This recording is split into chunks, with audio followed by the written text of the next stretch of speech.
Hey everybody, welcome back to the live stream every Friday at 3 p.m.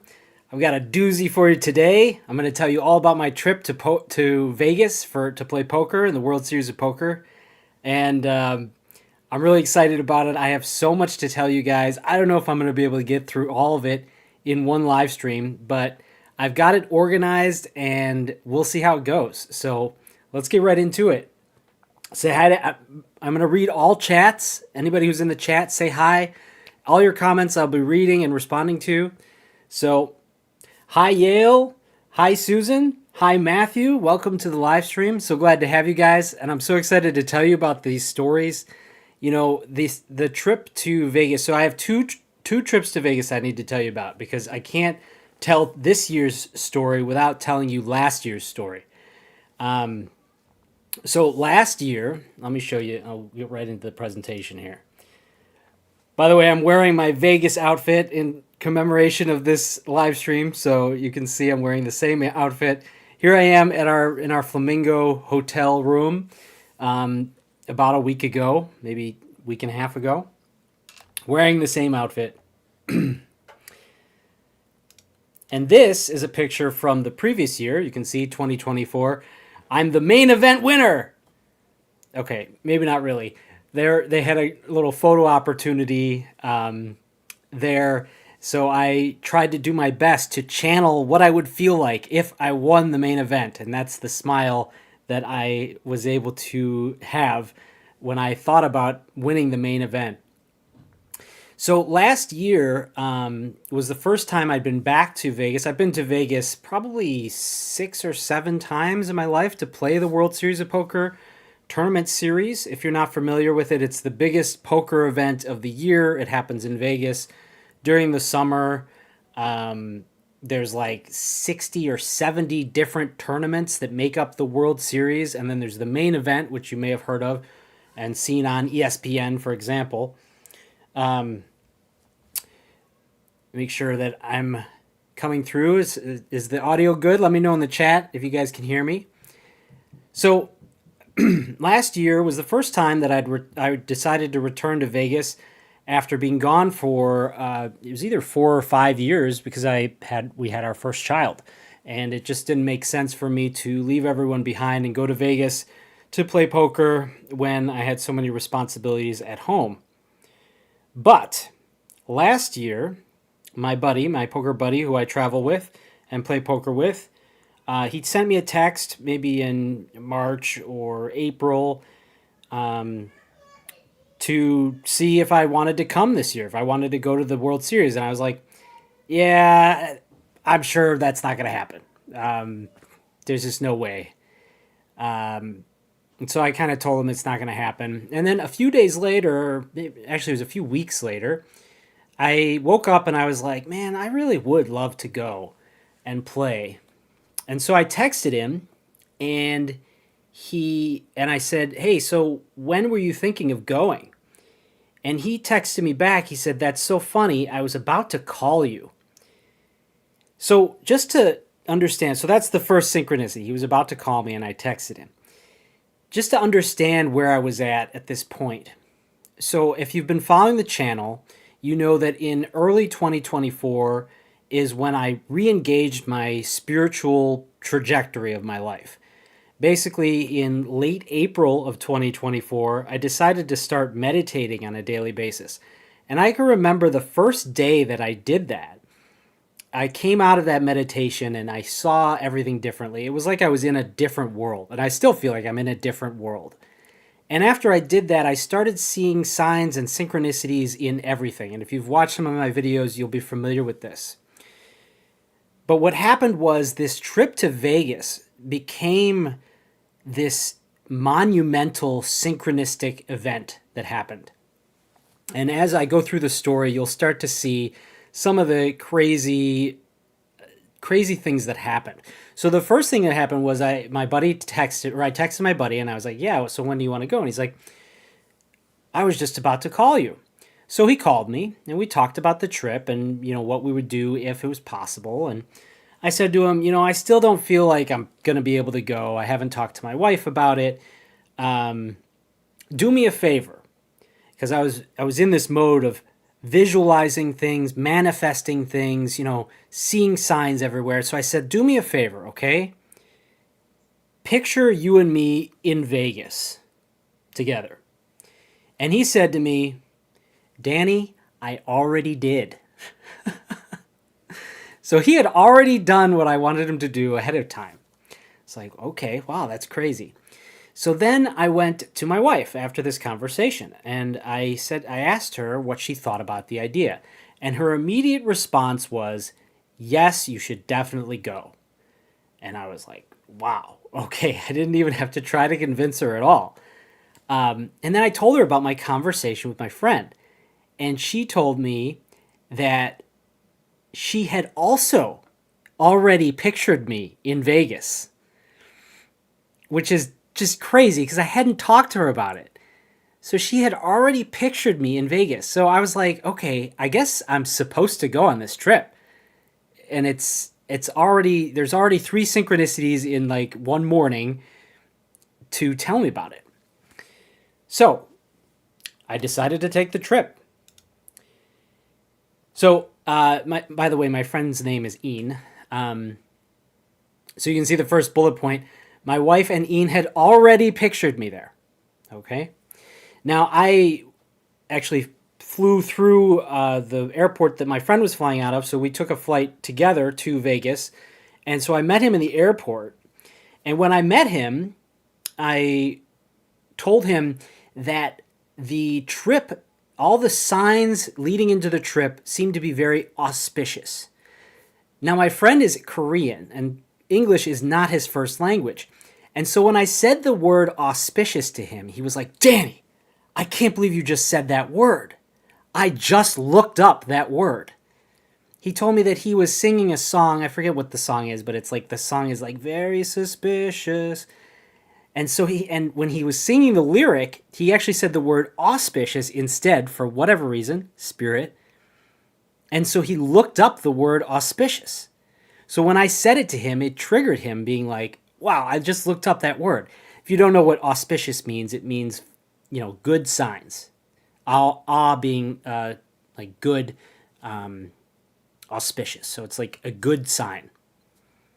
And one of the signs that we had seen, especially my friend, was 444. We'd see 444 on the clock, we'd see 444 on license plates, 444 on receipts, on phones for the amount of battery charge you have left. You can see here, when I was in Vegas, you look up at the board, you could see the average stack size, and at one point I remember it was 144,444. And I remember the morning of one of the first tournaments we played, the price of copper was 4.444. I think the Dow was 444. Like, just so many 444s. And now I see 444 on the clock, and I text my friend, and he sends me like photo after photo of things in his life that he saw 444. Okay.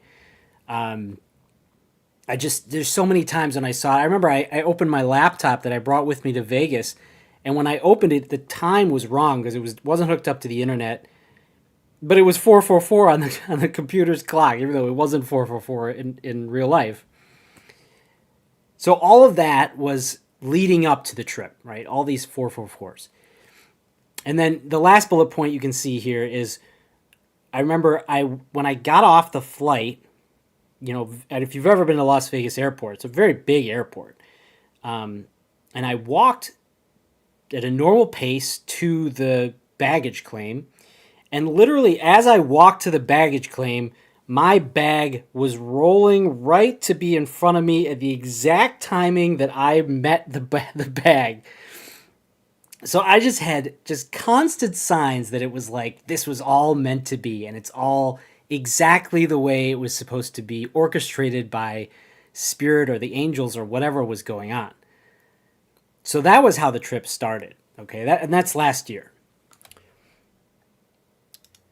I have to give a plug here. I've realized the number one best hotel in Vegas, in my opinion, is the Flamingo. Now, it's not the newest by far. It's not the nicest as far as the rooms or even the amenities. But for me, it's all about this garden. in the center of the hotel. And also the Flamingo is one of the oldest, most storied hotels in Vegas. So amazingly, they have this perfect meditation place you can see in this picture, right next to a statue of the Buddha, a perfect place to meditate under the trees. And also, this garden is a animal rescue habitat. So I'm going to show you just a quick little video of this habitat I want you to see.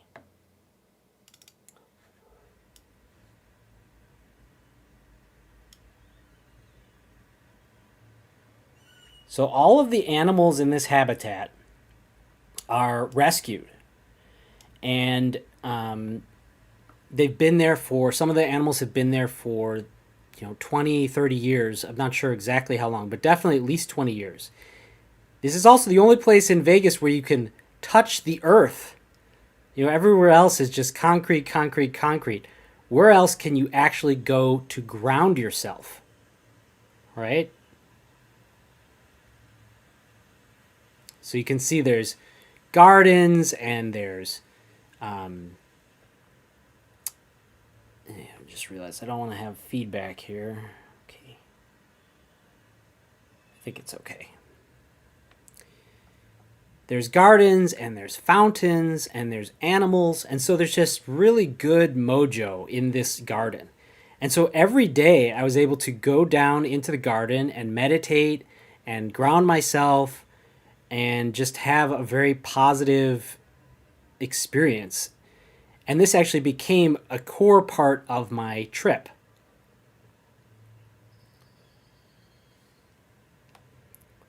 So you can see the fountain. Fast forward a little bit.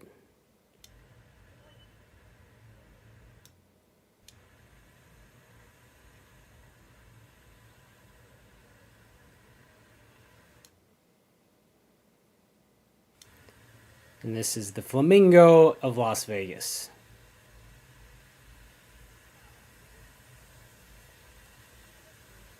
And there's the animals you can see.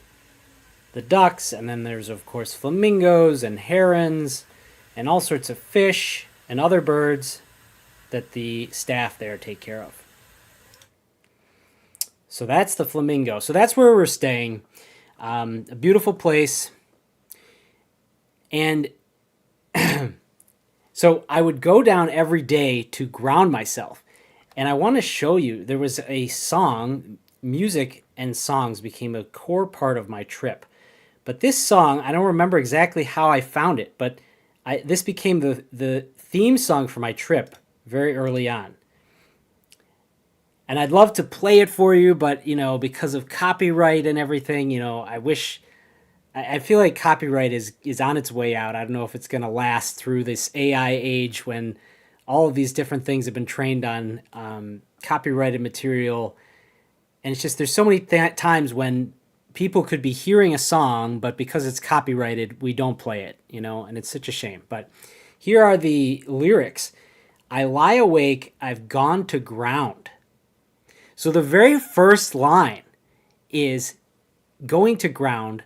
I'm watching porn in my hotel dressing gown. So she's in her hotel and she goes to ground. It's literally what I was doing every day. And this is the first time I've been apart from my family. So I'll continue reading the lyrics. Now I dream of you, but I still believe there's only enough room for one in this lonely hotel suite. The journey's long and it feels so bad. I'm thinking back to the last day we had. The old moon fades into the new. Soon I know I'll be back with you. I'm nearly with you. I'm nearly with you. When I'm weak, I draw strength from you. And when you're lost, I know how to change your mood. And when I'm down, you breathe life over me. And even though we're miles apart, we are each other's destiny. So this song became my theme. I would listen to it when I went to meditate. And it kept me connected to my family, and later on I realized that it also connects me to my spiritual family. all the guides and all the ancestors who are watching me. And you can, if you read the lyrics in that way, you can see that it, in some ways, it relates to, when we return to spirit. The journey's long and it feels so bad. Sometimes our life is difficult, but soon I know I'll be back with you. I'm nearly with you. So that song became a core part of my trip. All right, how you guys doing? I don't see much chat. I hope there's somebody here. I can't really tell because here we go. All right. We've got 3 viewers. Great. Okay. I've been gone for a while, so I guess maybe not everybody is ready to keep watching, but hopefully we'll catch the replay. I'm excited about this one. I hope you guys enjoy it. So that was what my day was like on a regular basis in the morning. I would listen to that song, I would meditate, and I had a lot of emotional releases, a lot of very powerful experiences and I would consult the I Ching. So, before I get to the actual poker, I want to tell you just a few more fun stories here. Hey, Heidi's here. She says, I remember you sharing the song Oceans on your last Vegas trip. Yes, my friend Ian actually introduced me to that song, and it's become a core part of my spiritual song repertoire. Oceans by Hillsong Worship, sung by Taya.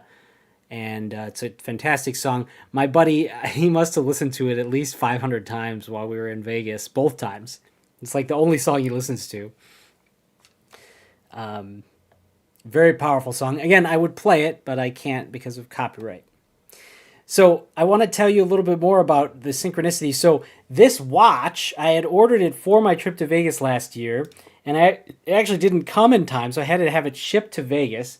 And I had an Uber driver help me go pick it up. I had to pick it up at like an Amazon locker. And I was so excited about the watch when I opened the box. I was like, hey, look at this watch I just got to my Uber driver. And my Uber driver was like, I've got the same watch. It's a Invicta. It's not the exact same watch, but it's the same model. It's a golden watch. It's hilarious. It looks expensive, but it's cheap. And that was yet another great synchronicity, okay? So, Heidi says her favorite spiritual song. Yes, it is. I think it is many people's favorite spiritual song, at least of the people who know about this song. So if you haven't heard Oceans, definitely go check it out very soon. So that was another synchronicity, right? My cab driver, my Uber driver, had the same watch as me. All right, and one more thing before we get into it, I want to tell you about groceries in Vegas. Okay, this year we did it even more crazy than the year before, but you can imagine your trip to Vegas. One of the worst things is trying to figure out what to eat. When you're in Vegas, your only option is just like super overpriced like junk food, and it sucks. But my buddy learned long ago that the way to beat Vegas is to go to the grocery store. And we take our giant luggage bags. I wish I had some pictures or videos to show you. I wish I had taken more videos. I do have a lot of videos to show you guys, but so we would take our giant luggage, because that's the only way you're going to get these groceries up to your hotel room. We'd take our luggage on an Uber ride to the grocery store, and we bought, actually, I think it was $700 worth of groceries, okay? And I'm going to show you guys a video of the result. Okay. I also brought with me a hot plate, a double burner hot plate, electrical hot plate. My friend brought his rice cooker, and I brought my French press for coffee. So we had everything that we needed in the room as far as food goes. And instead of spending, $2,000-$3,000 on food, we spent $700 on groceries. Okay. So let me show you a video of our first day. This is the first day after we bought our groceries. This is the first morning. I'm going to have to mute it here because there's music playing, unfortunately. Oop. So this is my buddy. He's cooking me. Oh, come on. Let's start it over, okay? He's cooking me bacon and eggs and French toast in our hotel room. All right. There he is serving me. You can see we're in the bathroom. This is our kitchen. And there he served me my beautiful, as he called it, Grand Slam breakfast. I wish I could play what he's saying, but I have music playing, so I can't play it. Again, copyright, you know. And he's saying, Vegas Grand Slam breakfast, baby. And now I'm going to show you this is everything we bought, right? There's our mini bar we put together, all the food that we bought, you know, every kind of electrolyte and cans of canned vegetables and nuts, and the fridge is stocked. And there's our view of the garden. You can see the garden down below. This is the view from our Flamingo hotel room. And you can see my food on the plate right there. So that's how we do it in Vegas. We also, you can see I don't know if you saw that, but there's socks hanging on the thing there. That's because we do our laundry in our sink in the bathroom. All right. So we've beat the system on every level in Vegas. All right. So there you go. That's our life in Vegas. That's how it goes. I told you about the watch. Here we are in the Flamingo. All right, finally I can get to the poker. So, as I said, every morning I would get up and I would meditate in the garden, and I would consult the I Ching app that I had just found. Highly recommend this app. It's by Brian Fitzgerald. I can put the link to the app in the link because I'm going to be quoting it a lot. And its instructions to me were, of course, synchronistic and extremely accurate. I remember a lot of the key readings that I got from the I Ching and how they directly affected the way that I approached the game of poker. Now, before this trip, I saw poker as like a mathematical random event. And so you're supposed to approach it purely mathematically. And I realized that is not at all how it works. There is a strong element of fate. I don't even want to call it luck, especially after a lot of the experiences that I had. There's fate, and there's also reading the person, the other people, and also reading your luck. There's like a feeling you get when you get your cards sometimes. So the first instruction that I got from the I Ching was this reading: Fellowship with men. He climbs his wall, he cannot attack. Good fortune. The reconciliation following a quarrel draws near. The walls are still there, they still divide, but the difficulty of the battle is so clear that the fellowship will come to its senses. There can be no fight, and in that lies the good fortune. So when I received this message, what I understood was, I'm not supposed to fight, which was a revolutionary idea. And if any of you play poker or play tournament poker, you're going to be like, what? You have to fight. But the I Ching was telling me, no, you are there to play a game. And the game itself is just a facilitation of the fellowship with men, which is what it is. And there's so few places where men get together and have a good time. But the poker table is still one of them. And so I reoriented myself not to try to fight, but to just have fun and to enjoy my experience of being with the other men at the table. I also got this reading as part of it. Fellowship with men at the gate, no blame. The beginning of union among people should take place before the door. No divergent aims have arisen. No one has made a mistake. The basic principles of any kind of union must be equally accessible to all concerned. Secret agreements bring misfortune. This is, again, a very shocking revelation. But basically what it was telling me was, just play your cards in a straightforward manner. And what I've realized is that this is actually the absolute correct way to play tournament poker in almost every situation with the general public. Unless you're playing with, super high level players, you're supposed to just play your cards very straightforward and not have any secret agendas and not even really try to bluff. I don't think it's a good move to try to bluff in these tournaments. I hope there's poker players in there who want to debate with me, because I believe that this is something that I've realized this year as well. So I will continue to expound on this idea. But basically, this was the message that I got. Don't fight, and also don't fear. So Mike was a super pro. We call super pros people who have like more than $1 million in tournament cashes in poker. And he was on my left in my first tournament. The first table this day when I got this message, Fellowship with Men, he was on my left. So if you know anything about poker, the player on your left, especially your immediate left, has the biggest advantage over you because they have position on you. So basically they act after you every time. So you have to act first.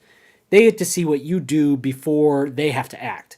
So in basically every hand, he had an advantage. And he's a professional.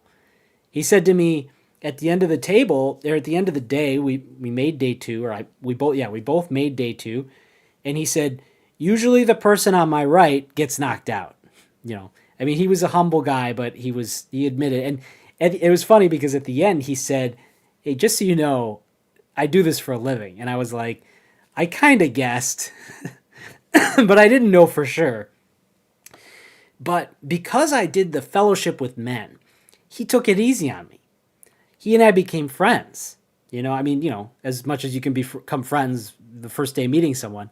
But he and I were very friendly, and I just know that he took it easy on me.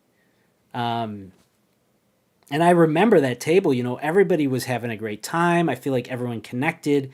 There were a few emotional moments. There's a guy who told a story about basically how the World Series of Poker ruled against him in a really unfair situation. I can't remember the details, but basically everyone at the table agreed that it wasn't fair what they did to him. And what they did to him was because he's a nobody, and the person who was going to benefit was a well-known poker player. And so, the staff basically was like, well, we're going to get away with treating this guy poorly and ruling in favor of this professional who did something, I think, very shady.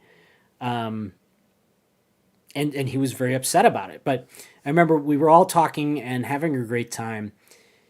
And Mike and I were number one and number two. I was number two. He had the most chips at the table, but I had the second most chips at the table at the end of that first day. So I want to tell you a story also that happened. I forget which night it was. It was, one of the first few nights. But I realized that I'd always played poker with a sense of fear, especially in tournament poker. It's kind of like scared that somebody's going to get a better hand than you, or scared that it's just not going to work out for whatever reason. If you've ever played tournament poker, I mean, there's definitely an element there because you're trying to survive. That's basically the whole name of the game in tournament poker, is to try to survive. And so there is like a natural fear that comes in. But I realized that you shouldn't be afraid. And I had a very synchronistic event happen that taught me this lesson very directly.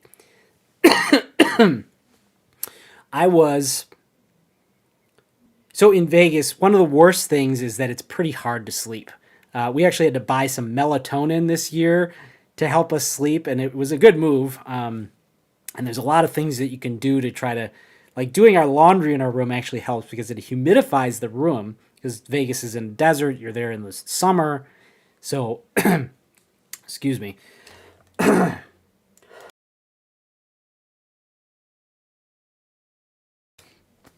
That was the biggest downside. I came back with a little bit of a cold from Vegas, but so anyways, it's very difficult to sleep in Vegas, all right?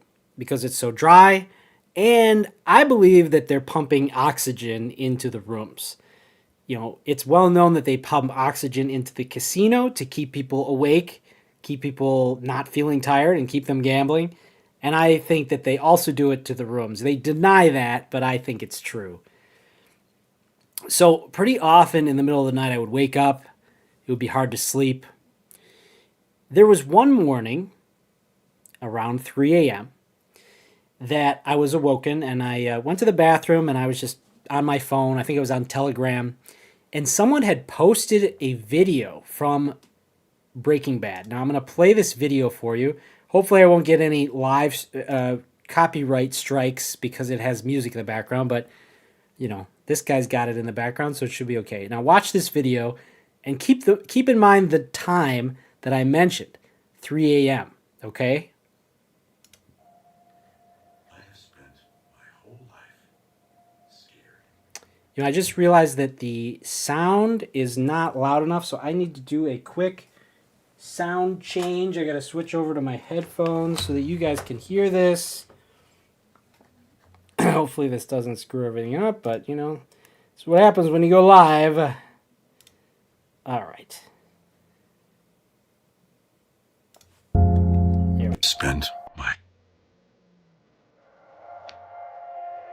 I have spent my whole life scared. Frightened of things that could happen. Might not happen. 50 years I spent like that. Finding myself awake at 3 in the morning. But you know what? Ever since my diagnosis, I sleep just fine.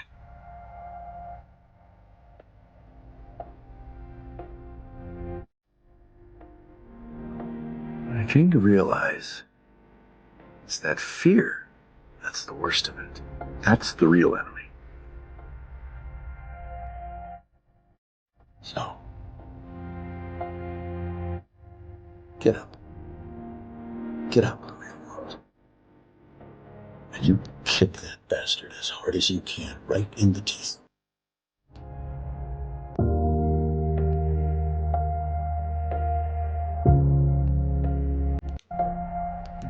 I want to play this part again, okay? Finding myself awake at 3 in the morning. Okay, now put yourself in my shoes. I was listening to this, and it was exactly 3 in the morning.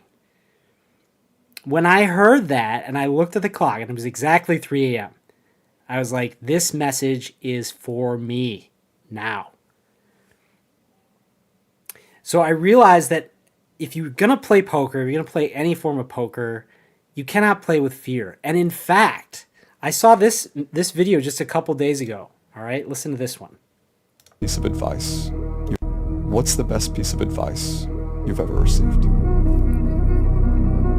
This is going to be corny, but I think it's the most powerful thing in the world. You read every ancient text, whatever religion, the Nag Hammadi, the Torah, the Bhagavad Gita, whatever you read, the most common phrase, including the Bible, the New Testament, the Old Testament, even the forbidden books of the Bible, like the book of Timothy, and Thomas and Judas. The most common phrase ever repeated in all of those texts, you know what it is? Do not fear. In every single ancient religious text is fear not or do not fear or some variation of that. Funny enough, the King James Version of the Bible says do not fear 365 times. What's the best piece of advice? What's the best piece of advice you've ever received? Do not fear. So early on the trip, I received that message. Do not fear, all right? And also don't fight. Really, the point of playing poker is to have fun. And to love the game. And no time should fear enter into the equation. Just after I received that message at 3 a.m., I played the next day. And at the table, I think I was either listening to music or whatever. I wasn't engaged in conversation. But they were, other players were engaged in conversation. And the guy was he was telling a story. And he was like, and there I was walking down the strip at 3 a.m.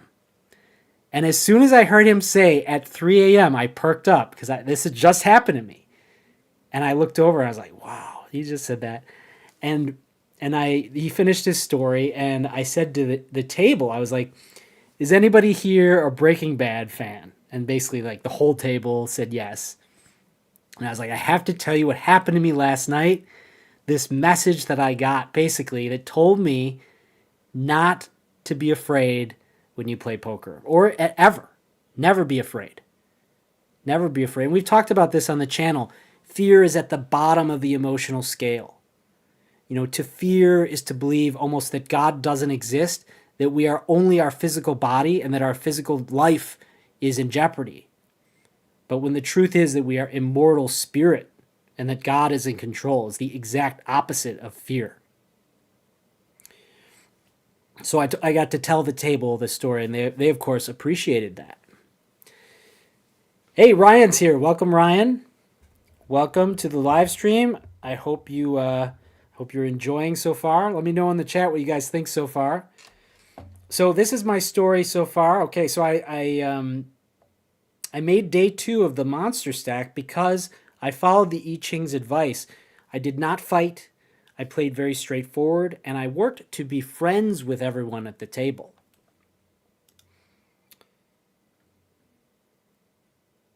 This message was also a key. So I had actually planned to tell you about the Destiny song now, but I already told you about it. But basically music, and we mentioned, Heidi mentioned the Ocean song, so thank you for mentioning that, Heidi. The Ocean song was another huge song that was part of my journey in Vegas and has been ever since. I've been using music to meditate ever since then, and I highly recommend it. I talk about it in my meditation video. I actually have a link to my Spotify meditation list that I'm constantly updating, and it is on that video, but I can link it in the description of this video as well. Anybody who wants it, just join our Discord or get in touch with me. I'll send you a link to the Spotify meditation list. And one of the readings from the I Ching that I received during one of these meditations was this reading specifically, and it is about music. Enthusiasm. Thunder comes resounding out of the earth, the image of enthusiasm. Thus the ancient kings made music in order to honor merit and offered it with splendor to the supreme deity, inviting their ancestors to be present. Just as the long-awaited thunderstorm will purify the earth, music will purify human emotions. Sound and rhythm, invisible as any gods, honor the ancient and the living with the enthusiasm of the human heart, binding the living and the dead. The king raises his cup, but does not look upon it. There's so many powerful phrases in this. Just like the long-awaited thunderstorm will purify the earth, music will purify human emotions. To me, when I turn on music, it immediately switches my emotional state into that of the song, if I'm not in a resistant frame of mind, which I usually am not nowadays. Sound and rhythm, invisible as any gods. How true is that? Just like God is invisible but ever present, music is invisible but incredibly powerful. So music was a key part of my trip, and that's what that message was. So as a result of, one of the main results, or, probably the most amazing result that I saw, was all this synchronicity, all the signs and synchronicities leading up to this trip. They're interesting, but they don't have any impact on your life in like a direct way. For me, they were just kind of signs. They were amazing. It was amazing that I would see these signs, that things would synchronize the way that they had. But somehow it was the actual game of poker showing me that these signs were lining up and changing the result of the game. One of the things that I was apparently blessed with on this first trip was the ability to defeat villains. Instead of, fighting for every chip. I just tried to be in as positive a state as I could be, having the most fun that I could be having at the table. And every so often, a villain would show up and give me his chips.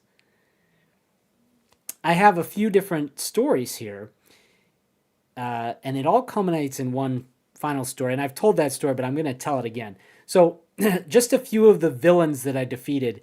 There was a guy who came to our table, and he had a hoodie on and a black mask and sunglasses to the point where you couldn't see his face at all. He literally looked like a ninja. And he didn't talk, and he was very, he was a very negative, imposing, like you could feel his energy. It was just very, like, scary and negative. And as soon as he came to the table, I got dealt, like, pocket queens, and I would hit a top set against him, and he would try to bluff me. And he just lost, like, 2 or 3 huge pots against me because he kept trying to, like, bet into me and, bully me out of the hand, when I would just hit just a monster hand. Like, there was no way I was folding. And I would just take this huge pot off of him to the point where he got knocked out by me within the first 2 levels, which is crazy in a tournament. So that was the first villain that I can tell you about. The second villain, I'll actually skip Ryan Reese for a moment because I want to come back to him. There was a guy, when you first start a tournament, sometimes people don't show up. And so their chips are being anteed up into the pot, and we all kind of agreed, let's just take the antes. Let's just enjoy sitting here and getting free chips without having to play anything. And then this guy sits down, and we're like, hey, we're just stealing the blinds, so you don't worry about it. We're just stealing the blinds. You'll get your turn too. And he's like, oh yeah. So he agreed. I mean, it's not a big deal, but it was a very subtle form of villainy. He immediately started playing against us. So it was like, he basically lied. It's like, you just, if you want to do that, just say, you know what? No, I want to play straightforward. I'm not doing that. But instead he lied to us and then started stealing the blinds. Well, lo and behold, within like 2 levels, I had all of his chips. Okay. Now, Ryan Reese. Okay, now if you don't know who Ryan Reese is, he won the main event of the World Series of Poker. He has lifetime earnings of over $17 million. Okay, so he's a professional poker player. He was at my table that day when it was Fellowship with Men. He came to our table late, right? So we all were having a good time. And then Ryan sat down. And he was not a nice guy. It's funny. There's a lot of these pros that I met, and when I met them, they have their internet persona. They have their persona when they're giving interviews.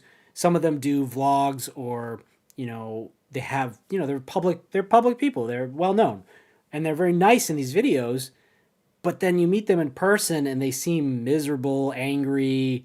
There's like a stereotype of a poker player where it's the opposite of Fellowship with Men. It's head down, mouth closed, gruff, not talking to anyone, angry, like trying to bully people, like this ninja guy. That was his plan. He's like, I'm gonna just put on a mask and screw everybody. I'm going in there and I'm just gonna be aggressive and steal everybody's pots. And I learned from this trip that's not the way God wants us to play poker. So Ryan Reese, so I mentioned the sad story, the guy who told the story about how the World Series had kind of screwed him over. And everybody at the table was like, hey, it's Ryan Reese. Ryan came to the table, and he smiles because people know who he is. And it's like, wow, Ryan Reese is at the table. And they were like, oh, maybe he'll advocate for you. Tell him your story.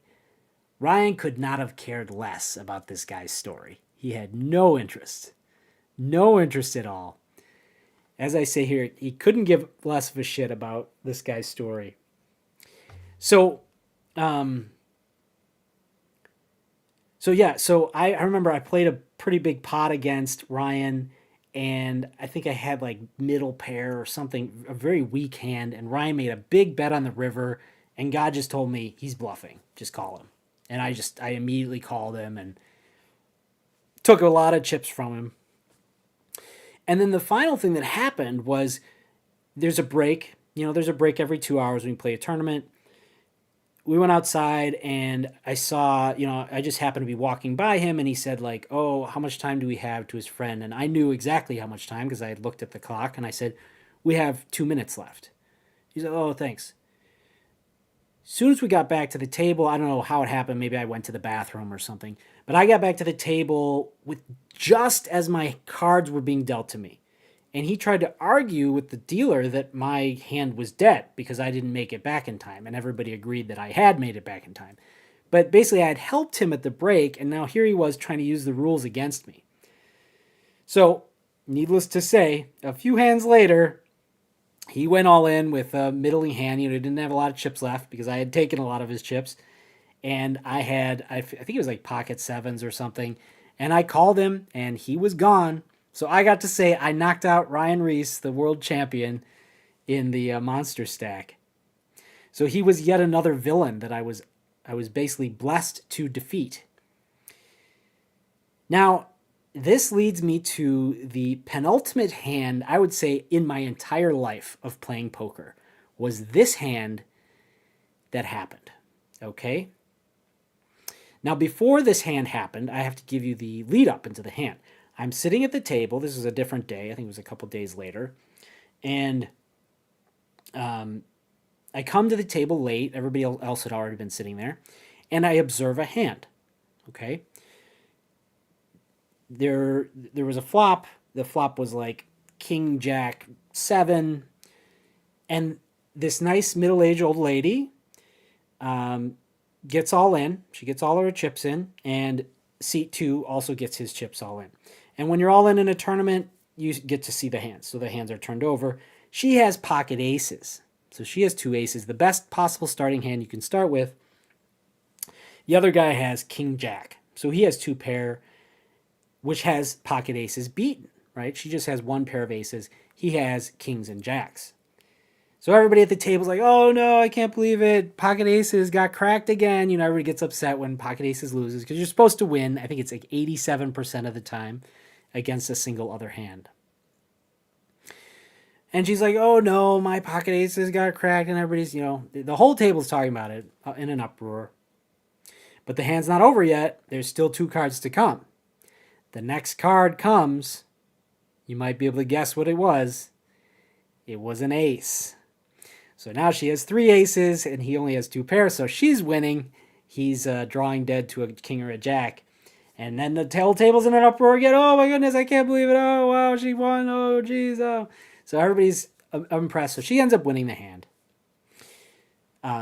Once it calms down, after a big hand, it's polite in poker to say, hey, nice hand. So I said that. I said, nice hand to her. She said, thank you. But seat 2 said, nice bullshit. Everybody's quiet, and he says this in a very dramatic way, and it's just like, okay. So I whispered to the people on my neighbors who I'd become friends with in the short time that I'd been there, or friendly with. I said, ooh, watch out for seat 2. Bad karma. And the guy next to me says, he has been like that all day. Now, up to this point, I've been knocking out villains left and right. So I said to him, oh, really? Watch this. I'm going to suck out on him and knock him out. Now, if you don't know what a suck out is in poker, it's when you get your chips in bad. You put in money when you're behind, and the cards come and save you. That's what she did with pocket aces. Technically, if she knew that he was ahead of her, she should have folded her pocket aces. But instead, she got her chips in bad, and then the cards came and saved her, so she sucked out. So I said, I'm going to suck out on him. Now, a few hands later, I am dealt a very specific hand. You may not remember exactly what I was saying, but what I said, but the hand that I was dealt was 4-4. All right?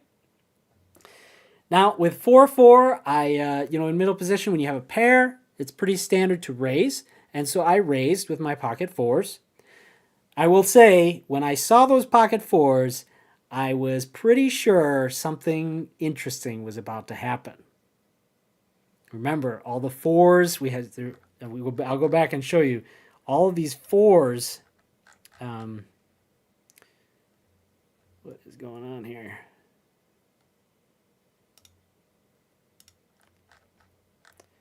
Okay. Oh, there it is. The price of copper was 4.44. 444 on the clocks constantly. It was on my laptop when I opened my laptop that hadn't been on in a couple weeks. On license plates, just everywhere. 44444. So when I got dealt pocket fours in this spot, I thought something might happen crazy. And so I raised with my pocket fours. And guess who is the only other player in the hand with me? It's seat 2. So seat 2 is in the big blind, and he calls me. Okay? And when he calls me, the flop comes. I believe it was king, 10, 8. All right? So when you raise pre-flop, when you raise in the first round, which I did with the fours, and the board comes with a king high, you can kind of represent the king because you usually would raise with a hand with a king. So he checks, which means to bet 0, and I bet maybe half the pot. Okay? Now he does, which is kind of an advanced move that a lot of people don't think of, he check raised me. So he bet nothing, I bet, and then he raised me. Now, when your opponent raises you, when your opponent check raises you on this board, and you have pocket fours, you pretty much have no hope. There's no card that can come, other than a 4, that will help you. And so to call a check raise in this spot is not a good idea. You're supposed to fold here, especially if there's not any obvious draws, which I believe there weren't. Now, it turns out that my opponent had king 10. You can see here that the odds of me winning here when my opponent has king 10 are only 7.5%. So again, you can see why pocket fours are a fold, because you're a huge underdog. Your opponent is going to win 92.5% of the time. But because I knew the dynamic that Spirit had set up for me, I called his check raise. And you can guess what the next card was. It was a 4. And now you can see that I'm a 91% favorite to win. And of course, he bet and I raised him and he went all in and I called and he was gone. So I sucked out on him and knocked him out. And 2 of the players at the table said to me, "You said you were going to suck out on him and knock him out, and you did." And I said, "Yes, of course I did." This has been my experience. Okay. So those were the 4 villains that I can remember knocking out. I think there were probably more, but that was a life-changing hand for me because I realized that it wasn't just in my head. It's not that I could manifest the 4. It wasn't like I was like, I'm going to get a 4 here. It was just that everything had shown me, all the signs showed me that I was going to knock this guy out in this particular spot. And so reading and understanding your fate is part of playing cards, in my opinion, and part of life also. So that was a major paradigm shift for me to understand that.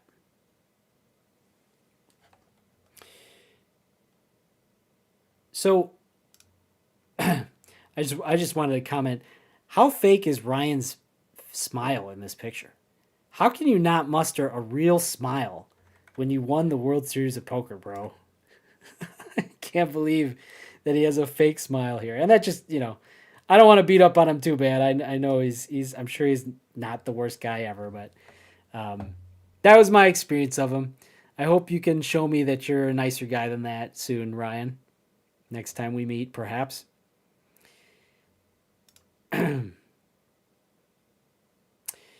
All right.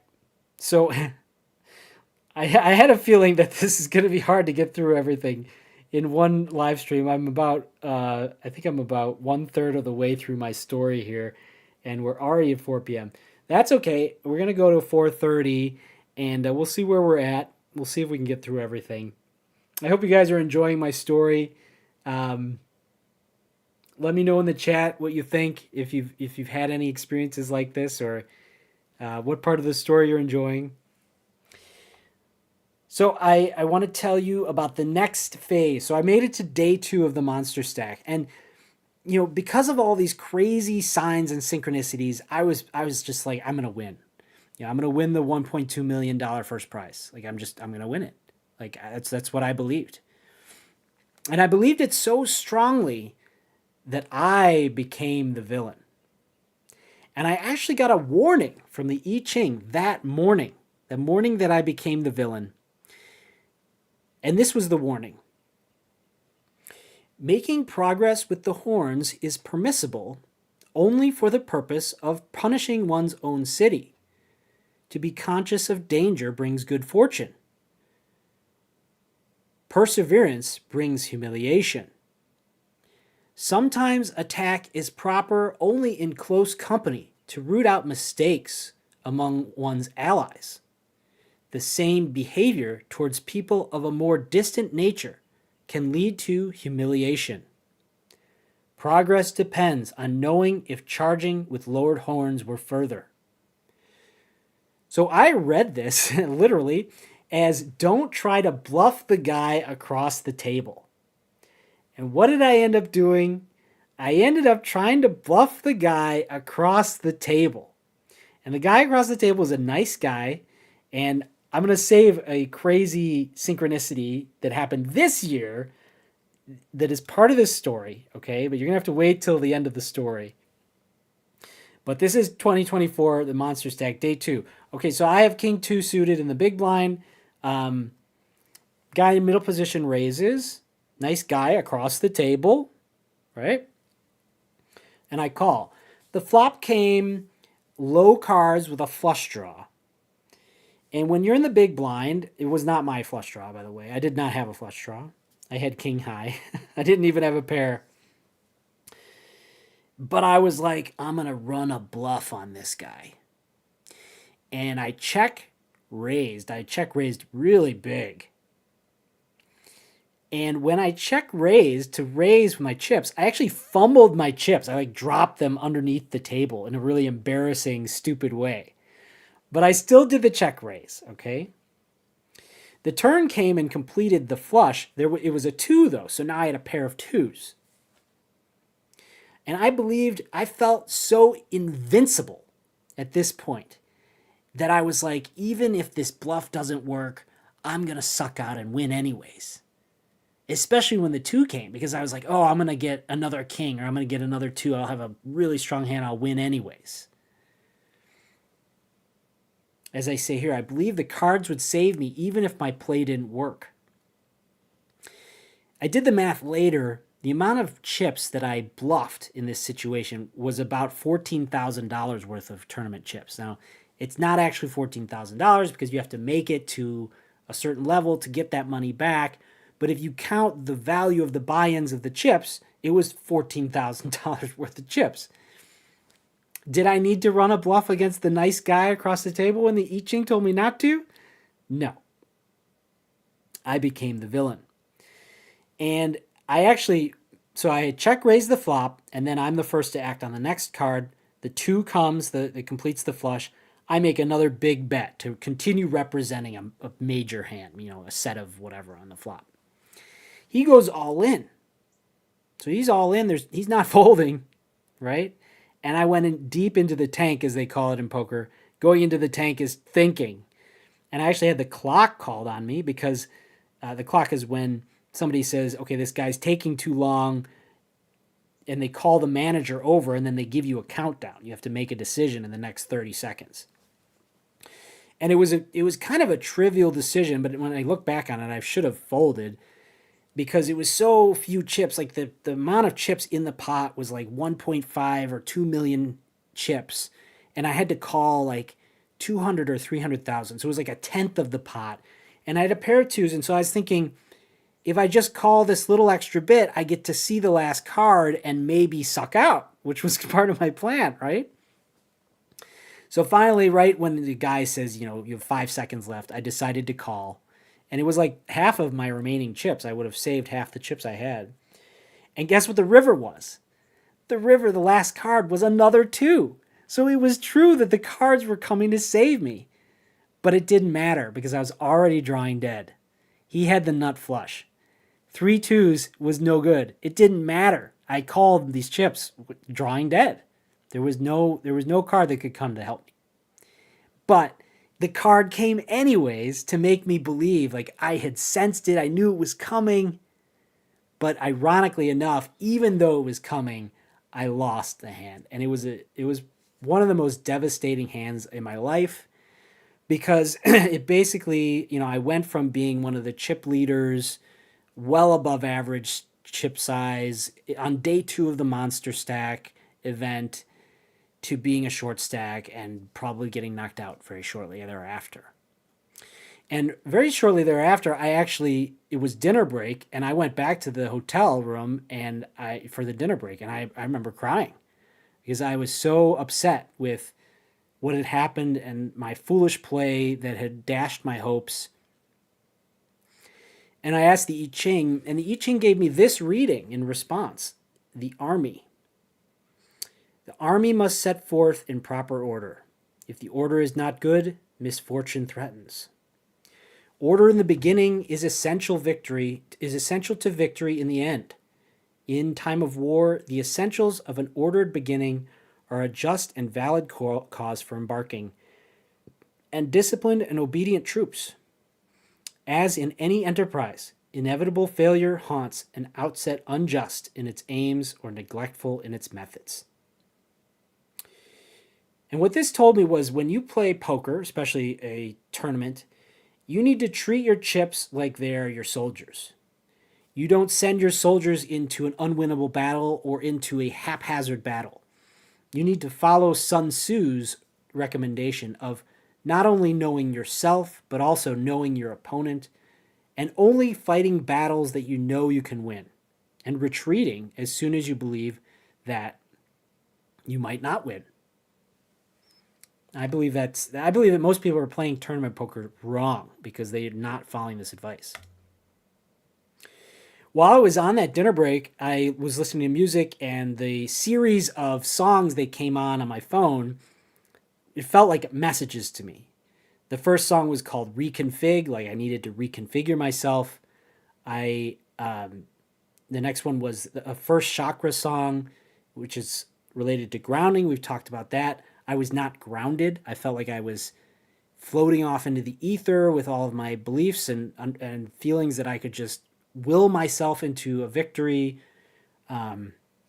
Pompeii is a song about a city being destroyed, and I remember like basically intuitively discussing with Spirit, and Spirit was like, you think you feel bad? Imagine if you were in Pompeii when it was destroyed, as that song describes. And then the song Married Life from the movie Up came on, and finally the song Your Journey is Resuming Now. And so basically it was telling me like, you're okay, remember your life, remember to be grounded, remember your family, and your journey is resuming now. And so I returned after the dinner break with a short stack, and I continued to play and trying to will my way back into this tournament, even though I was in much worse position. And I remember one of the hands, just to tell you about, I remember sitting and watching him, and I needed him to fold. I think I bluffed. And I remember like trying to change reality from him calling me to him folding, and I could see him like change. So perhaps it's possible, but I wouldn't recommend it. I wouldn't recommend it, but because it didn't matter. All right. Ultimately, I busted. I got 581st out of 8,700 people for a cash of about $4,000, which was pretty good, but it was just shy of my personal best, which was $4,420. So it was a very disappointing result after failing that I was going to win this tournament. That's what happened to me on the Monster Stack. But that is not the end of my Vegas story, right? Many more stories to come. I remember my friend and I were up just discussing life, spirituality, philosophy, the contents of the discussion I would love to share with you, but they're somewhat personal and private. And I noticed this tree was lit up across, outside of our window. And this tree had appeared to me in a vision months before. And in that vision, I found this tree, and a fairy handed to me a leaf of the tree. It was like a golden or silver leaf. And they said, "This is all the wealth you will ever need." And then I saw the tree in Vegas. And it was a reminder that, this pursuit of wealth is not necessary. And that understanding actually changed my approach this year. You can also see here Hell's Kitchen. Let's see, that'll be relevant a little bit later. Okay. So, yeah, all right. So that's the main story, the main poker stories from the first trip. All right, we've made it through the first trip, and it's 4:12. I see we still have 4 people watching, so let me know in the chat if you want me to continue today or tomorrow. I think I can continue. I think the family's okay. I can continue today, or we can resume next week, not tomorrow, but next week, to finish the story.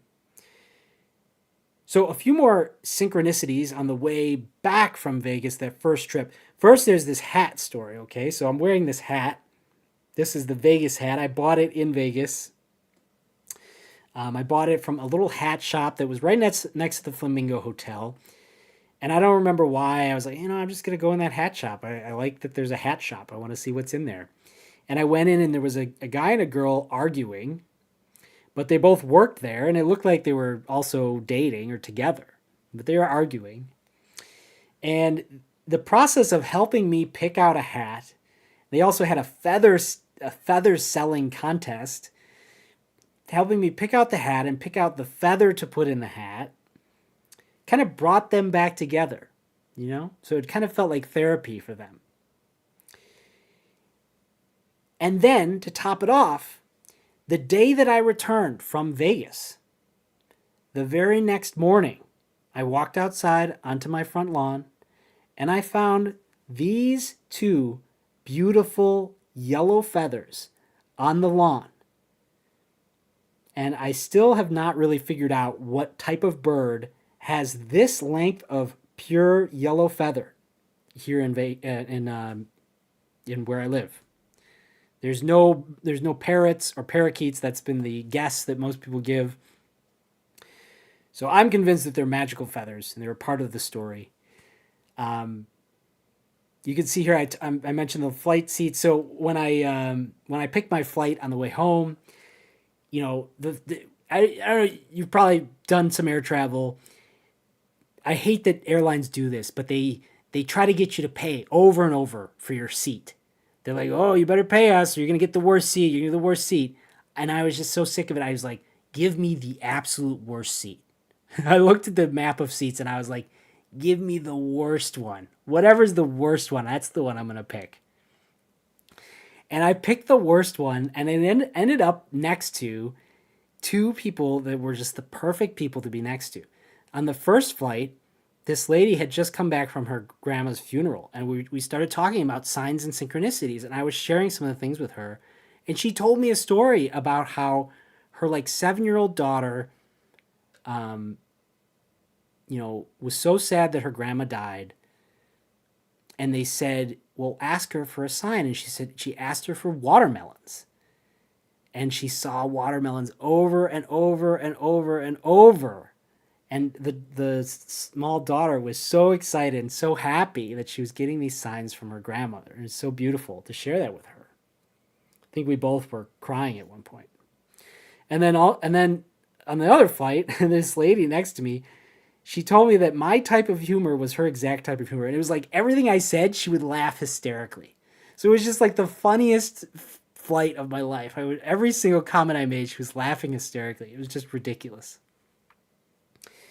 And then I actually purchased first class ticket because I was trying to manifest that I was going to win. So I was like, you know what? I'm going to act like I already won and I'm going to buy a first class ticket. So I flew first class. And it's a good thing too, because I was listening to Destiny, that song, over and over, and I was just crying. And it was good that I had all the personal space that I had, because I was just crying against the window, listening to this song, like feeling how powerful its message was. And one of the lyrics in that song is, "On a clear day, I'll fly home to you." And there I was on a clear day, flying home to my family. When I returned, a group of my friends, which they never do this, they decided to have a poker game. And I was like, I have to go play. I can't believe they're having a poker game. And I came to that game dressed like I am and with my mindset of, I'm going to win so badly, so easily, because I have figured all of this out. And so I became the villain again. And what happened was that it was impossible for me to win. I actually made it to the last two people, but the person who I faced against, he basically was like, I don't care about winning. And so he became this like chaotic energy that was impossible to win. And I remember it was 4 or 5 times he would call or bet with absolutely nothing, just over and over. I knew that's what he was doing. I knew how he was playing. It didn't matter. He would get the card on the last card. He would hit a pair enough to beat me, to the point where I finally realized, oh, I cannot win. The spirits don't want me to win. And I realized because, and I actually talked to them about this, and we did an I Ching reading, and we got fellowship with men again from the I Ching. And so I realized that the best story, the best outcome for everyone there was for my friend to win and not me. And part of it was because I had become the villain. I came in, I was like, I'm going to win, and I'm telling all these stories about Vegas. And so for me to win would not have been a good story. It would not have brought everyone together. But what brought everyone together was for me to almost win and then be beaten by the upstart who had no strategy, right? But he won. So that was the first trip, okay? It was about signs and powerful emotional experiences that shocked me out of my previous worldview. As I mentioned, I was not convinced of the primacy of spirit, but watching the cards fall as fate intended showed me that even in the cases of who gets the $1 million prize, God is making the decision. And I came back from that trip and I had chosen my Dungeons and Dragons class and alignment. I believe that I was a chaotic good wizard, and I kind of freaked my family out. I was like, I have decided to change my persona, and I believe that that is kind of what I'm fulfilling even today. So that was the first trip. Is anybody here? Is anybody in the chat? I asked for your feedback. Do you want me to continue? I'm going to go on to day 2. I have another 10 minutes, but I don't know who's here. I don't know who's listening. I'm doing it for posterity at this point, for the replay value. All right. So the second trip was less dramatic synchronicity-wise and emotionally. It was more about the actual game of poker. Heidi says, I'm here, but we have to go soon. Okay. All right, then maybe I'll just close it down at 4:30, and I will continue the rest of the story. The second trip, like I said, I guess that the whole well, I think I can get through the most important parts. All right, so the second trip was more about the game of poker, and I think that I am 1,000% better at the game of poker now than I was at the beginning of the trip in 2024. I used to believe that it was all about mathematics. It was all about like playing perfectly. And I've come to realize that it is not. It's actually about reading and understanding your opponents, reading and understanding your luck, your feeling in the situation. And even though I was playing against super pros, never being afraid. And my buddy said, they're all fish, Danny, even the super pros. And I saw some hands. So fish being, in poker, fish are the bad players or the players who give away their chips, and the sharks are the ones who eat the fish. And I remember seeing so many hands where my opponents, including super pros, would turn over just ridiculous hands. I remember a super pro who had multi-million dollars of cashes. He turned over 4-2 offsuit with a pair of twos. He loses this huge pot with 4-2 offsuit. I'm just like, what are you doing? And then there's a hand, the king queen hand. Okay, something I've realized. I feel like king queen, the hand king queen. If you play poker, the hand king queen, I think, separates the fish from the good players. And I've realized that king queen is basically garbage. And I remember texting my friend because I saw someone lose a huge hand with king queen on day 3 of the monster stack. I texted him, another fish, another king queen. Well, it turns out the guy who I called a fish had like $4 million in tournament cashes. So he's a super pro, but he lost a big pot with king queen. I'll tell you more about king queen in a minute here. Let's see. Oh, all right. Everybody says they're still here, but I guess Heidi and Matthew have to go soon. Susan says she's enjoying the story. Sylvia talking to her dolls. Okay. All right. Well, I'm just going to continue for now. I still have at least 8 minutes. All right. So my trip this year started out pretty rough. I remembered my lessons, my fellowship with men. My wife actually reminded me a few times, like, I need to remember that there's no place I'd rather be than playing poker, and to be having the most fun that I possibly could be, and to play without fear. And I believe that I followed all of those. But I was still not doing great. Okay, let's skip this one for a moment. So SSDD, if you don't know what that means, it's same shit, different day. I was feeling the same feeling I've had in the many years of playing, that I was just it wasn't gonna happen for me again, I had busted out of the Colossus, that's the name of the first tournament, 4 times. And I was on my 5th try on the Colossus. It was late that day, maybe like 9 p.m. You have to play till midnight to make day 2. And I was having this, I was short stacked. I didn't have a lot of chips. And I had this same familiar feeling that I've had in the past, that it was just not going to happen. I was headed into getting knocked out and major disappointment yet again. And I remembered the words of Paramahansa Yogananda, that you should pray to God, but pray to God as a child. And so I did, and I prayed to Divine Mother. We talked about this a few weeks ago. And I prayed and I said, I've wanted this for so long.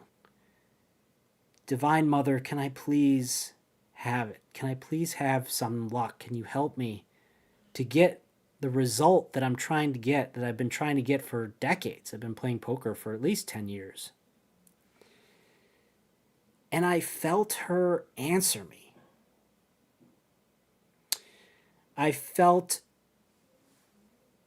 goosebumps. I have a very specific feeling when I feel like Spirit is speaking to me, and it feels like goosebumps. It usually starts up in my head.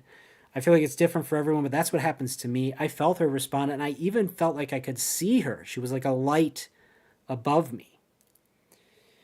And just a couple of hands later, I was dealt queen, right?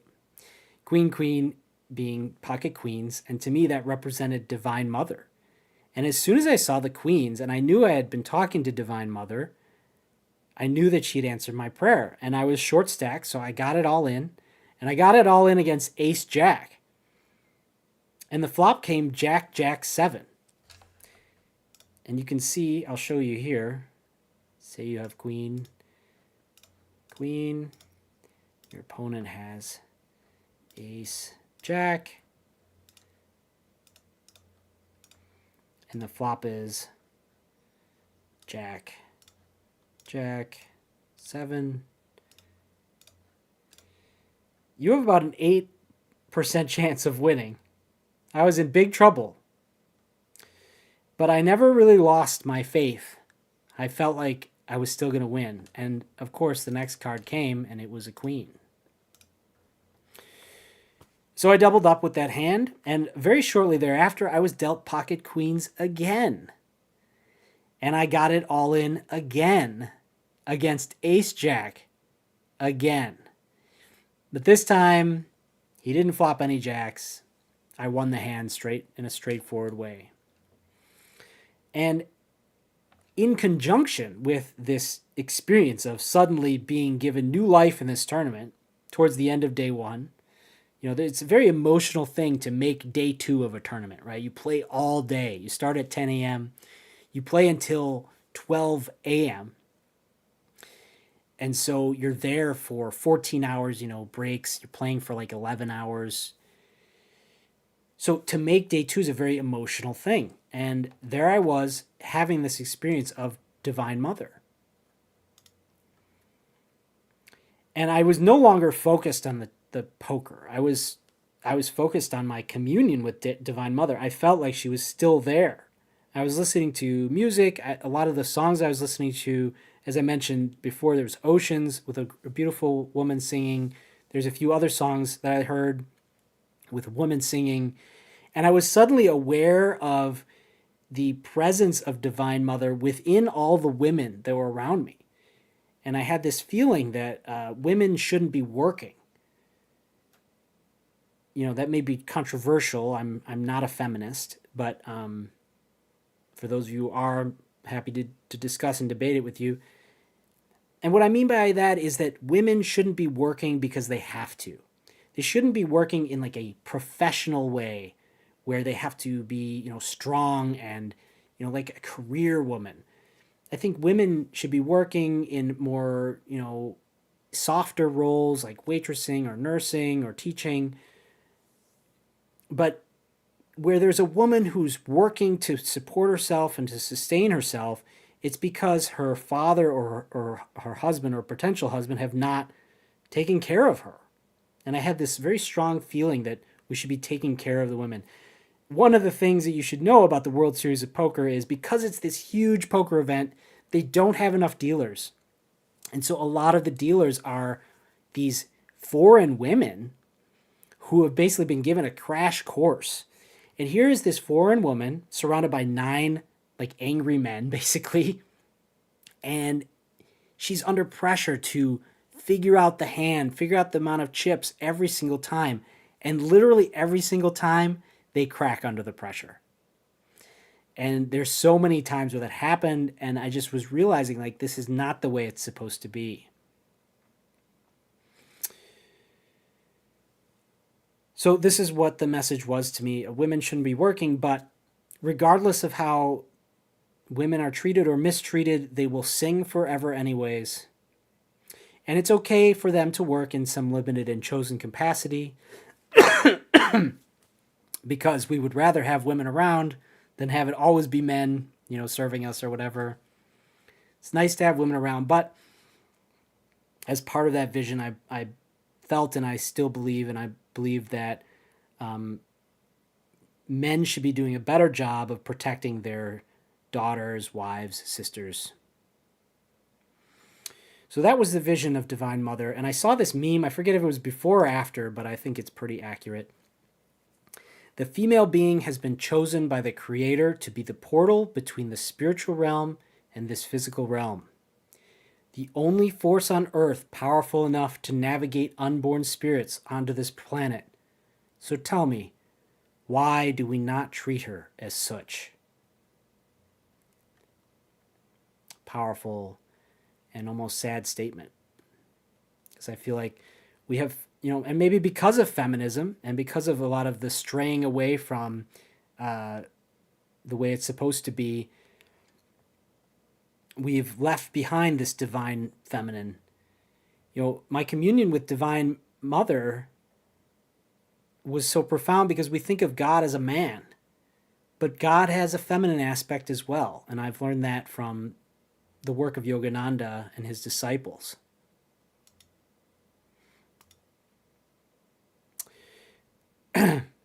So I was blissing out, listening to these beautiful songs of women singing and seeing Divine Mother, feeling Divine Mother in my presence.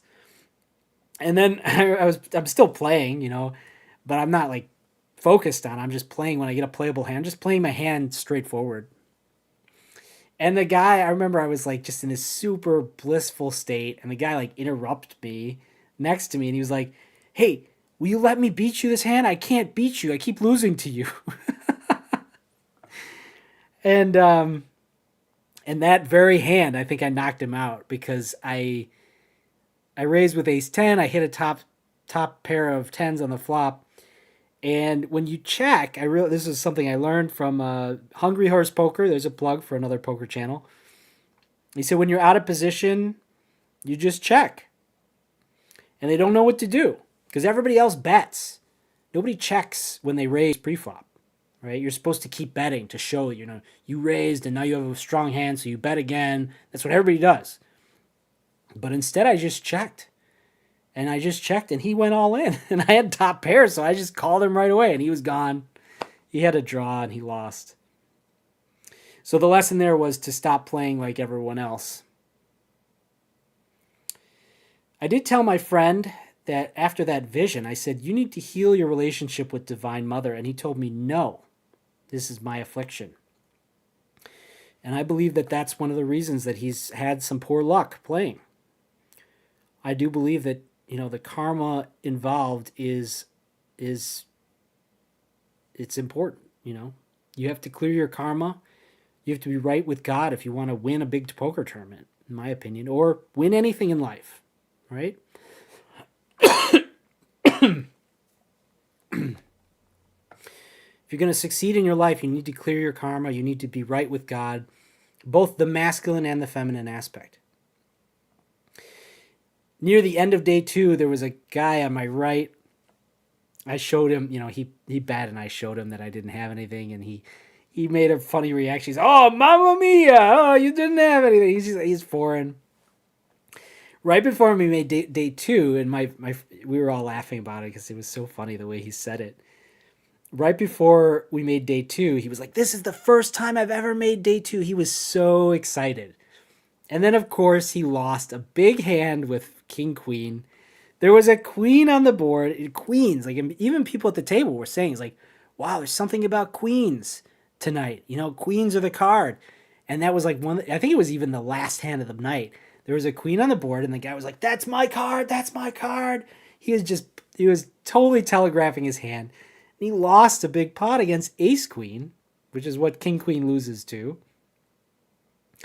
It was just very ironic because it had King Queen in it. It had the fish with King Queen. It had the queens. It's just, all the signs. So here's a picture of me winning a big pot with queens. I think I knocked this guy out. He had 9s, pocket queens.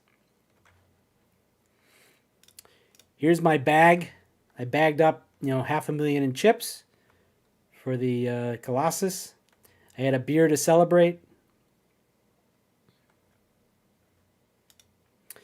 Here I am on day 2. I got my first $500,000 chip. That's that pink chip right there. Pretty exciting. And then I ended up, let's see, I'll show you another video. I took a little bit of a bad beat, but you're allowed to take videos only when you're all in. So I got all in with ace queen. I was all in with ace queen against ace 6.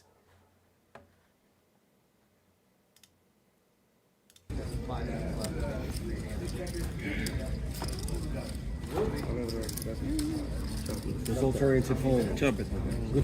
So it ended up being a chop because we have a pair of aces, a pair of 2s with a king kicker. So my queen doesn't play, and I desperately needed this double up. Remember, I was short. You can see I have a lot less chips than this guy. But I took a bad beat, and ultimately I ended up getting knocked out of the Colossus. But it was one of my best results. I got 183rd out of 16,000 for a cash of $3,900. I then entered the Monster Stack once again, just like last year, the Monster Stack. And on my very first try, I bagged day 2. So I made day 2 right away. And my friend actually made day 2 right away also, which gave us 3 days off, which we've never had together in Vegas. We got to go to the all-you-can-eat buffet. We got to go to the pool party. We got to hang out and rest. We had a great time. And I realized that Vegas is awesome. So even though last year I had noticed that the sign said Hell's Kitchen, and I said to my buddy, I was like, wow, is that a sign that we're in hell? And he was like, yes, we're in hell. Vegas is hell because, you know, in Vegas it caters to every single one of the 7 deadly sins. But this quote from Paramahansa Yogananda, one time there was a woman who came to Master and asked, "Is there really such a thing as hell?" Master's eyes were twinkling with laughter when he said, "Where do you think you are now?" And I believe that, you know, the closest thing to hell is earth if you are in the state of fear, in this negative state on the Hawkins scale of emotions, if you are in the delusion that, you know, spirit is not real and the physical world is all that exists. In the Hindu scriptures, there are the 3 worlds. There's the physical world, the astral world, and the causal realm. The astral realm being basically what people describe as heaven, where you still have a body and you can create anything you want. And then the causal realm being even more ascendant than the astral realm, almost undescribable, being closer to God. And I say here the 4th one being perhaps oneness with God. So that I just wanted to show this picture again, right? The tree next to Hell's Kitchen. Very good representation of Vegas, but I realize that Vegas is a beautiful place, just like the rest of the planet. So we enjoyed our days off. We got to go to the store again and buy some mega stuffed Oreos. I don't know if you knew that those existed. I didn't, but I know they exist now. Like I said, we got to all-you-can-eat buffet. We had a beautiful steak dinner. I sent this picture of the steak dinner to my mom, and she said, "Nice. Better than mega suffering Oreos." And I'm sure there was an autocorrect mistake, but it was hilarious. So we had a great 3 days off after we made day 2. So on day 2, I had super pros on my left and right, everywhere. Crazy, the opponents that I was facing. But once again, I had a super pro on my left. This guy, Peter Hengsekul, I'm not sure if I said his name right, but he has over $3 million in cashes. He's on my left, and we became friends once again, just like the first year. And I think that he was nice to me because we were friends. And I also realized the people who actually do well in tournaments, they don't play in this super aggressive style that a lot of people advocate.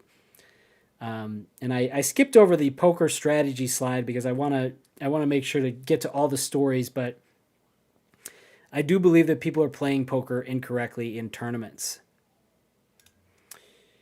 So Peter was on my left. This guy Mateus, he was on my left. This guy right here. Also, I was at the table with Brad Owen. If you're familiar with Brad Owen, he's one of the most prolific video poker vloggers that there is. He looks like this. There's Brad Owen. He's got over $1 million in cashes. He was at my table. I had a pretty fun hand. You know, I was friends. So I actually played in a different tournament with Mateus, and then he was at my table again later, and we had bonded over talking about betting, and I believe you can't overspend on betting because you spend so much time sleeping. And I actually folded my hand to Mateus, and I smiled at him as I folded. You know, I think I was in the big blind. I called and I checked, and he bet, and I just didn't have anything, so I just folded. And I smiled as I folded, and he says to me, "You don't often see people fold and smile." And I said, Well, I knew I wasn't going to win the hand, so what? Am I going to be upset about every single hand I don't win? And then Brad Owen said, wow, I wish I could have that opinion, or I wish I could have that perspective. And it just made me feel really good that I felt like I was maybe teaching them or showing them a way of playing poker, of existing, that they hadn't really considered, you know? Because I think most people play poker, they play it from a very competitive mindset, very negative almost mindset. And I think we're supposed to be there having a good time. Yale says, I can chat now. Yay. Oh, he was listening. You were listening to your car, but you're behind. Okay. Eleanor says, Vegas is beautiful. Just like every other place on earth, such an uplifting alternative to being afraid of places that are full of vices. I guess it's also easier to enjoy it, probably, when you're just visiting. I feel that way about Chicago. Yeah. I mean, from my meditation and study, all of these angels and spirits are with us everywhere we go. There's no place that they don't come with us. So the idea that some place is cursed or bad is just not accurate, right? And that place will be cursed or bad if that's what you believe it is, but it does not have to be so. Yale says, I think anything like that can trigger fight or flight, which tends to stress people out. Yes, Yale, yes. You need to be able to control your emotions before you can calm in poker. Totally, Yale. And I realized that so strongly this trip that most people, including myself, when you're in a very stressful hand, it affects the way you are existing. And that's why it's so easy to get reads off of people. And I used to not even pay attention to that. And that's what all the internet poker advice is. It's like, don't try to read people. Just play strategically correct poker. But that is a major mistake. You need to be looking at people, trying to get reads off of them. And also making sure that you're not giving off reads in the hand. I remember someone asked Bashar about poker. And I actually listened to it just before my trip to go play last year. And he said the best way to avoid someone reading your mind or knowing what you're thinking is to not be thinking anything at all. So I'll often do that in a hand when someone's staring me down. I'll just kind of stare at the felt and think, oh, that's a nice table, or that's a pretty ace of spades, or look at that chip over there. And just become independent of the outcome. Because most people, when they're playing poker, they get very serious about the outcome, and then they become much easier to read, and they make bad decisions. Eleanor says, maybe you could be a famous poker player just for being fun to play with instead of being famous for winning. Hey, I hope so. I really hope so. I feel like I've made a lot of impressions. I printed a new business card for Way of Service, and I handed it out to at least 30 people in Vegas. That's probably my biggest regret from this trip, is that I haven't heard back from anybody that I gave my card to. 0 people. But maybe someday, maybe. Or maybe it'll just make them remember me, so that next time I see them, we can have another good discussion, and then we can actually connect. Heidi says, dang, I'm bummed we're leaving now. We need to have you guys over so you can catch us up. For sure, Heidi, we will do that. Yale says, you need to learn poker well first. You can't just read people and do well, I don't think. Fundamentals first. Ian says, hi, Danny, I just came back from the gym. Hey, Ian's here. Ian's here. He's the star of these stories. I agree, Yale. Yes, of course, you need to know fundamentals of poker. But I think that the conventional wisdom is that trying to learn how to read people is a waste of time. And I think that is very wrong. Very wrong. They should be teaching people, learn the fundamentals and start learning how to read people.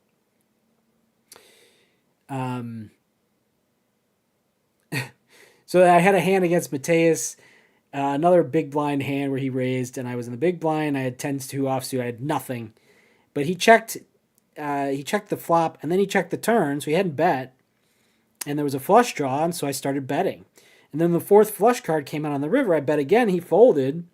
He's like, oh, I didn't like that card. I was like, yeah, that was a good card for my range. which was basically me saying, I just bluffed you. And he was not happy. Like, we were friends. I felt like we were very friendly. But when he realized that I bluffed him, he was not my friend anymore. And I even said, I was like, look, I only bluffed you because the table is breaking. Because I knew, in the tournaments, as the amount of people playing shrinks, the tables break. So I basically admitted to him that I bluffed him. And I was like, look, I bluffed you because we're breaking the tables. But when the table broke, I looked over to him to like say, good luck or bye. And he didn't even look at me. Like, he was pissed at me, dude. And it just reminded me of that hand that Brad said where he was like, I wish I had that perspective of not winning every hand. And I think that a lot of these super pros really, the people who play poker for a living, they feel like they're supposed to find a way to win every single hand. And it's not true. Ironically enough, I ran into Ryan Reese again at another table, and he looked just as miserable as he was the first time I saw him a year before. Unfortunately, I was only at that table for a few hands because I was short stacked and I had ace queen, and I went all in, and the guy had pocket kings right next to me. It's a very unlikely outcome. And I remember somebody saying, man, you're so hot. And I was like, why didn't anybody tell me he was hot? I was having a discussion about about poker with a friend a few days ago after I got back, and he said one of the things in poker is learning to avoid the guy who's running hot. And that was very true. I saw that happen to me a few times. I had ace king, I got it all in against king nine, but the guy who had king nine was winning every pot he played. And it was clear that he was kind of like a hard luck guy, but he was doing well in this tournament. Like, God was like giving him a gift. And if I had been able to read the situation a little better, maybe I would have just folded ace king because I knew he was just going to get lucky on me. So these are all things that I believe you're supposed to think about in poker and maybe in life as well. Ian says, they're mostly all losers, especially the super pros. Yes, Ian's here live telling us what he was telling me in Vegas. Like, even though they're super pros, they're fish. I had another hand with 4-4. This guy, another poor strategy that people have been doing lately is they bet very small. And to me, if they bet small enough, it doesn't make sense to fold anything. So I had pocket fours. I had nothing. All I had was a pair of fours. Basically there's no way I'm winning this hand. But he was betting so little. He's betting literally the minimum amount, 1/20th of the pot. If you understand math, if you're betting 1/20th of the pot, you only have to win 1 out of 20 times to justify the call. So I called him down, and of course I had fours. So I was like, there's no way I'm folding fours to a small bet. The last card came out, and it was a 4. So he bet like 1,000, and I raised him to like 35,000, and he called me. And he kind of seemed like a jerk, but there was another lesson. There were people who would come to the table. They seemed like jerks, but I was trying to bless people anyways, right? I didn't want to judge people. And amazingly, I felt like, and I had this discussion, and a lot of people agree with me, there's less and less villains. There were no villains this year. Last year, I was granted the ability to knock out villains, but this year, there were no villains to knock out. So I got my chips in other ways. On day 2 of the monster stack, I was kind of running short. I only had $500,000 in chips. But my wife told me that she was praying for me, and I ended up with $3 million in chips, which was about $86,000 worth of chips in terms of buy-ins. So I was obviously doing way better than the first year. I again thought perhaps I was going to win. There was another funny moment. I mentioned all the bad dealers at the World Series. There was a great dealer. She was like a 70-year-old woman. She was hilarious. She's like doing her job perfectly and also being entertaining. And I told her, I was like, you're the best dealer I've had so far. And she gave me this huge smile. And literally right after I said that, she dealt me pocket aces. And I doubled up with them. I remembered before the trip, I was thinking about, it's like, I'm going to get pocket fours, and 4-4-4 is big for me last year. I was like, you know what? I don't want pocket fours. I want pocket aces. And ace is 11. That's a big number for me. My birthday adds up to 11. My wife's birthday has 11 in it. I see 11s all the time. I see 11 all the time. So it's like, I want ace. I don't want 4. I want ace. Guess what hand I got a lot this past trip? Ace. I got ace many times.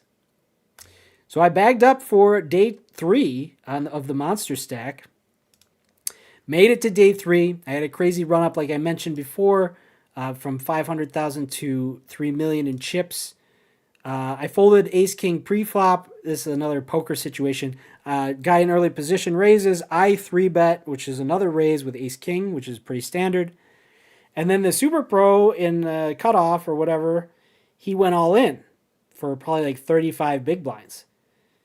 So I just decided to fold. I don't know. I just didn't have a good feeling about it. That was one reason I folded. I was like, I didn't want to call and be faced against aces or kings, which was pretty likely. I felt like the way he played it, that would have had me in a really bad situation. And it was like the biggest moment of my poker career.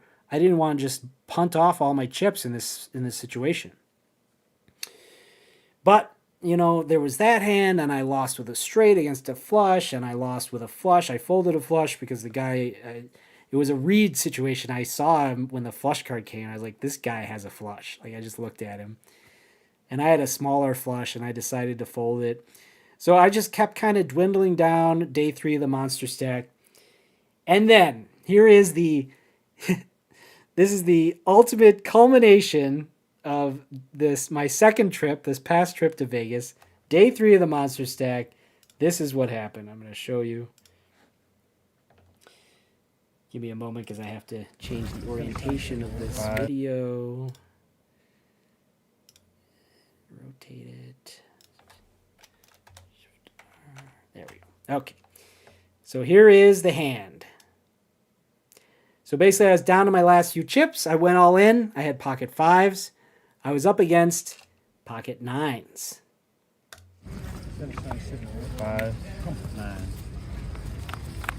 Now, I was praying every single hand before, and I was listening to another Hillsong worship song, I Surrender. I was feeling the blessing of God. And I got it all in with pocket 5s, and lo and behold, I'm an underdog against pocket 9s, right? I can show you here. Reset the table. So I had 5-5, and my opponent had 9-9. You can see pre-flop. This guy's out. Pre-flop, I'm a huge underdog, right? I only have an 18.5% chance to win. But then the flop comes. 5, 10, 6. All of a sudden I have a pair 3 5s. And now I'm a huge favorite to win.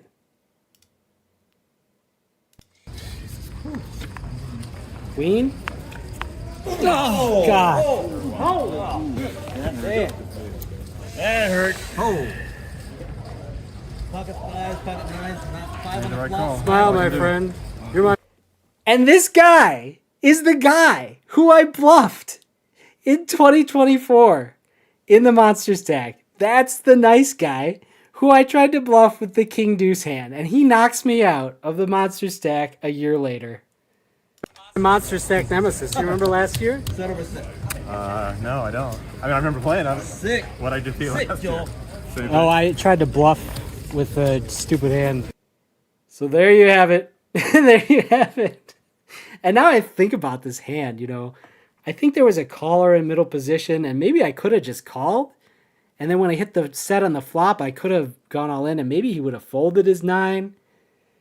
Or maybe I could have just folded because I knew he was my nemesis. I don't know. I don't know, man. But I cannot believe that the same guy out of, 40,000, 50,000 poker players at the World Series of Poker, he's the one who ends up knocking me out of the monster stack this year. So, I cashed 173rd out of 10,000 players, and I made my personal best all-time high cash of $8,700. So I didn't win, but I did get my personal best. I was very happy when I had the cashier hand me this $10,000 package right here. That was pretty fun. But why didn't I win? I think I need to build up to it. I think God is perhaps preparing a story of progressively building up to my goal of winning a big tournament. I think probably I have unresolved karma. I have more spiritual work to do. While I was there, I had a vision of myself as the player of the year, and I got this spiritual signal that was meaningful. That maybe perhaps it was going to happen in my future. In the room of the World Series of Poker, they have these banners, and every year someone is awarded the Player of the Year. So that became a new dream of mine, to become Player of the Year. I think I have more to learn and experience, and perhaps to build up spiritual poker's following first before I make this run. I don't know. Maybe I'll never win. That's okay too. I realize it's really not about winning. It's about the friends we made along the way. Unironically. So there you have it. That is my Vegas poker story, my spiritual poker journey. I'm amazed that poker has become such a spiritual part of my life. Yeah. Let me know what you think in the chat, guys. Let me know what you think in the comments. That is my story of my second trip to Vegas in the last 5 years. Let's see, what are you guys saying? Ian says he's never folding. You're probably right. That flop that's not scary enough for him to fold. 10 high flop with pocket nines there. But he did agonize over it for a while, so I feel like maybe he would have folded. Maybe. But I don't know. It's always easy to second guess yourself when you look back on it. Hindsight is 20/20. Knowing that I lost the hand, I look back and I'm like, maybe I could have played it differently, but I don't really think so. It was a pretty good shove spot for my stack. There wasn't much I could do.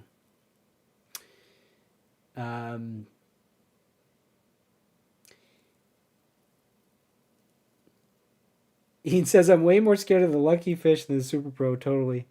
I told the story right at 444. That's right. That was only 15 minutes ago. The guy looks like the devil.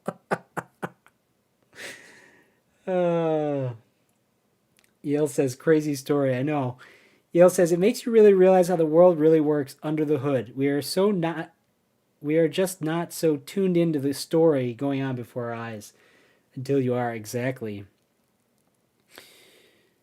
Tell him about the Bacchanal Buffet. Yeah, the Bacchanal Buffet was fantastic. I did tell him about it briefly, but if you go to Vegas, go to the Caesars buffet. It's $100, all you can eat, all the food you can imagine. But you should probably just park yourself right in front of the steamed crab legs with the giant bucket of butter, and just eat until you almost can't move, which is what we did. And it was fantastic. We had a great time. Ian's here in the chat. It's almost 5 o'clock. I probably should close it out soon, but you guys are still chatting, so I'm going to keep chatting. Yale says, how long will this people treat me with contempt? How long will they refuse to believe in me despite all the signs I performed among them? Numbers 14:11. Hey, another 11. Another 11. Totally. That's totally true. And, I feel ashamed that I saw so many signs, my healing my dad's story, that happened in 2009 or 2008. And I feel like I went, whatever that is, 16 years or more. What is it? 17 years? 17 years without really focusing on God and realizing the primacy of spirit until this past year. One of the messages I got from the I Ching when I couldn't sleep after I'd started Way of Service, it told me the reason you can't sleep is because you have a lot of work to do and you are way behind. And kind of puts a lump in my throat now just to think about that message and how it's probably true that I have a lot of work to do and I have wasted a lot of time in my life not doing what I'm supposed to be doing, which I believe is spreading God's message. Yeah, Ian says we ate about 18 platefuls of crab. Ian ate more crab than me. I think I went to the bathroom or something, or I was eating something else or just looking around, and I came back and he was like 2 more plates into eating crab. 500 grams of protein. Yeah, I don't know how much protein is in crab. I guess it's all protein, right? Yale says, also translated as, how long will this people provoke me? How much longer will they not believe in me after all the signs I have performed in their midst? We witness miracles every day. We just need to open our eyes to them, which you have done. I love some crabs. Ian ate 11 crabs. I ate 7 crabs. They were definitely king crab, Yale. Like I said, I recommend. They had the other kind of crab. Don't even waste your time. The Steam King crab legs is the way to go. Maybe you sit at home and you watch Deadliest Catch, or you sit in your hotel room, you watch like 3 episodes of Deadliest Catch, and then you go to the Bacchanal buffet with nothing in your belly for like the last day, and you eat like 20 crabs. And let me know when you want to do it, because I'll meet you there. Okay?